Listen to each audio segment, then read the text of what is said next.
Europe 1, bonjour. Raphaël Duchemin. Bonjour Jacques Chanu.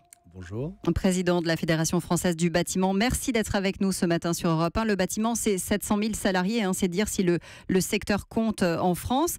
Jacques Mézard, le ministre de la Cohésion des Territoires, qui porte le plan du gouvernement sur le logement, sera sur Europe 1 tout à l'heure. Plan repoussé encore. Pour quelle raison ?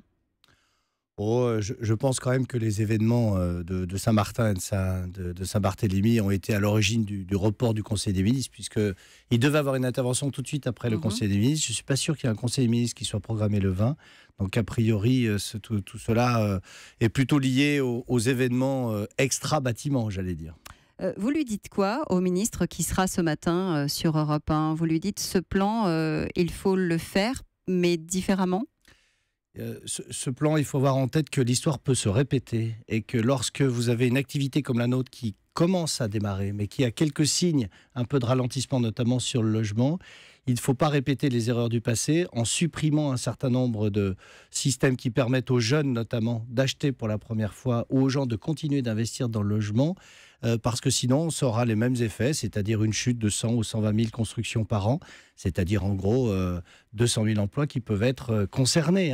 Le problème, c'est qu'au-delà de ce qu'on appelle une niche fiscale, une aide fiscale, qui vient en fait en compensation d'une fiscalité confiscatoire sur l'immobilier, il y a des emplois derrière. Contrairement à la petite musique que j'entends, le bâtiment, l'activité de la construction, l'immobilier est une activité économique et non pas de rente. Voilà. Alors, qu'est-ce qui vous dérange dans le plan que prépare le gouvernement ? Est-ce que c'est la modification de la loi Pinel qui permet effectivement de défiscaliser ? On va y toucher, mais quand même, elle est maintenue, alors qu'à un moment, on pensait carrément qu'elle allait disparaître. Non, ce qui nous inquiète beaucoup, c'est qu'elle ne soit pas maintenue partout. Le Pinel, à la limite, on peut comprendre qu'il y ait des adaptations qui soient faites. Il n'y a pas besoin de logements mis à la location neuf de partout. Ça, on peut l'entendre. Par contre, le prêt à taux zéro, qui est le système qui permet de solvabiliser ces jeunes qui veulent acheter pour la première fois, il n'y a aucune raison de le concentrer que sur les grandes villes ou les métropoles. Il y a aussi des jeunes qui veulent... Vous dites on construit 80% de logements sur 20% du territoire aujourd'hui. Oui. Il faudrait faire l'inverse ? Non, c'est-à-dire qu'il faut rééquilibrer les choses. C'est quoi Il est important, à un moment où on parle de fracture territoriale,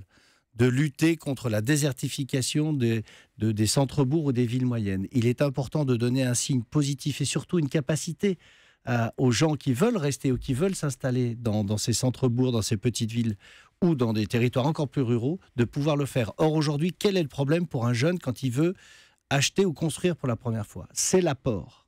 On est rarement riche et jeune en même temps. Or, le prêt à taux zéro, au-delà de sa bonification, c'est le différé du remboursement, c'est-à-dire le moment où il commence à rembourser qui est important parce que c'est considéré à ce moment-là comme un apport. Donc attention, les problèmes d'apport ne concernent pas que les jeunes parisiens, les jeunes lyonnais ou les jeunes bordelais. Oui, ça veut dire qu'on va priver, en tout cas c'est votre lecture, les primo-accédants de pouvoir acheter. Dans ces zones-là, oui. La simplification des normes, ça continue, ou en tout cas c'est annoncé. Le coût des normes, c'est 15 à 20% de plus en coût de construction, c'est ça ?